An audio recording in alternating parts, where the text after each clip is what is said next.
Welcome. As we continue our journey of the Stations of the Cross, today we come to a hard and very broken day. The readings today of the next 3 stations of the cross speak of the hardness, the brokenness, the pain and the suffering that Jesus bore for us. I'm going to be giving you 3 readings today which deal with stations 4, 5 and 6. And that is Jesus' mother standing by the cross, Simon Cyrene helps Jesus to carry his cross, and Veronica wipes the face of Jesus.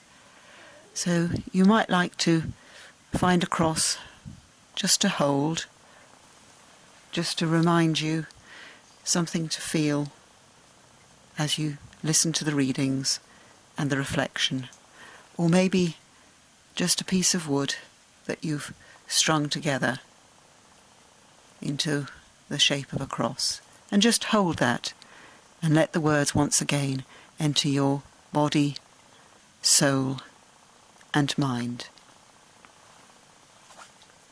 The first reading is for the 4th station or point of Jesus' walk to his crucifixion, and it speaks of Jesus' mother standing by the cross. And here, if you can think as a parent or as somebody who loves somebody else, just imagine what it might be like if you saw them on their way to their execution. There stood by the cross of Jesus was his mother, and his mother's sister Mary of Clopas, and Mary the Magdalene. And so Jesus, seeing his mother and the disciple standing by whom he loved, says to his mother, "Woman, look to your son." Then he says to the disciple, "Look to your mother."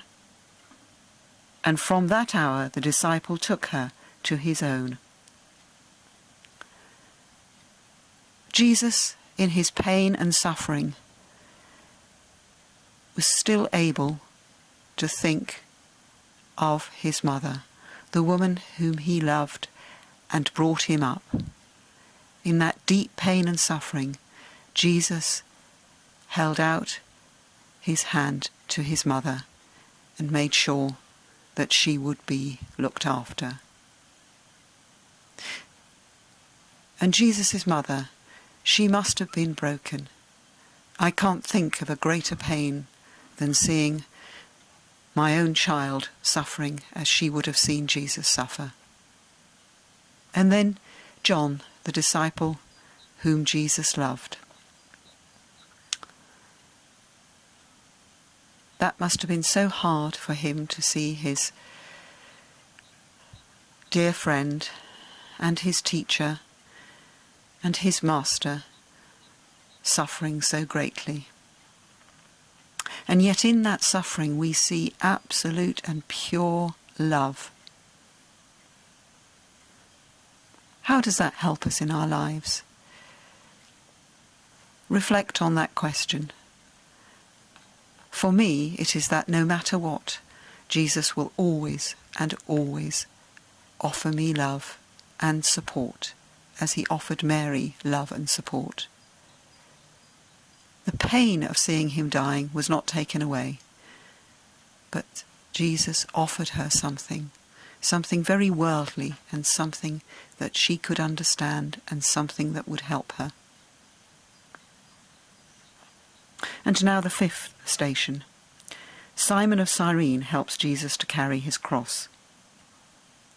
And they conscript a certain passerby, Simon, a Cyrenian, coming in from the countryside, the father of Alexander and Rufus, to carry his cross.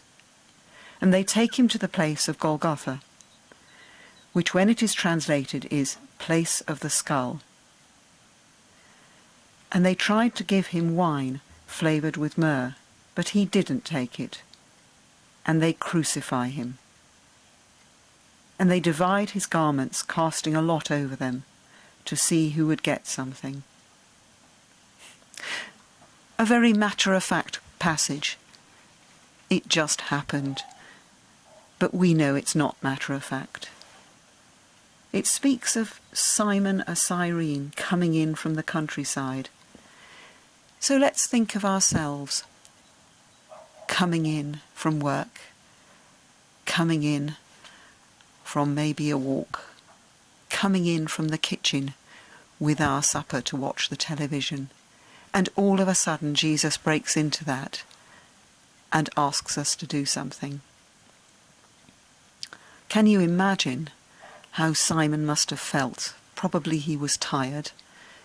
He didn't know who Jesus was, we think, and yet he was asked to carry the cross. The cross was incredibly heavy.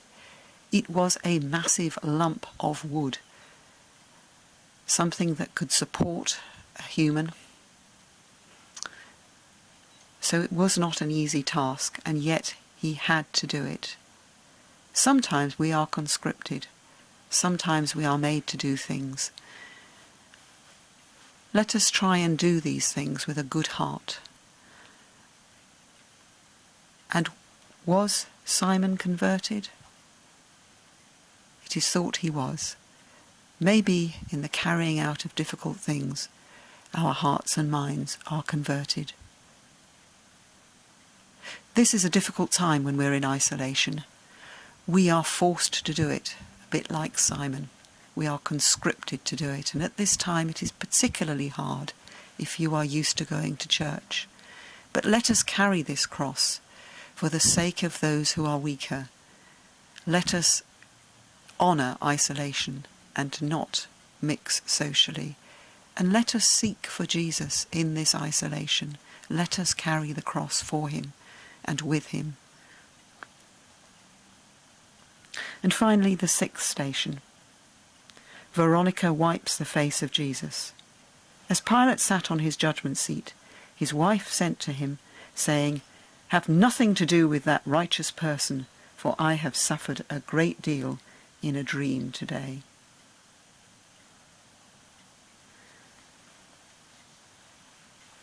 So, just reflect on how sometimes the word comes to us from totally unexpected sources, from people who have no great Christian links. God speaks through everyone and everything. God is throughout and within our world. Let us look for the signs of God in this time of isolation. We are being forced to seek the signs of God outside the church building. Let us do so, and let us take courage in that. And now I'm going to read you another poem by Malcolm Gate, and it's Simon of Cyrene Carries the Cross. And this is a poem prayer, so just let the words enter you and pray in them. In desperation on this road of tears, bystanders and bypassers turn away. In another's pain we face our own worst fears and turn our backs to keep those fears at bay. Unless we are compelled, as this man was, by force of arms or force of circumstance, to face and feel and carry someone's cross, in love's full glare and not his backward glance.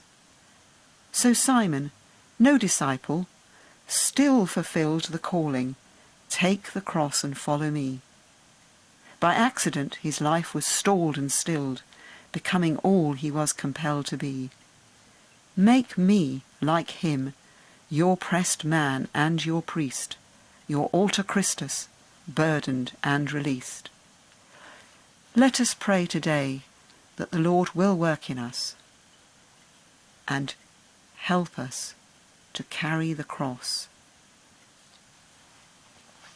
Amen.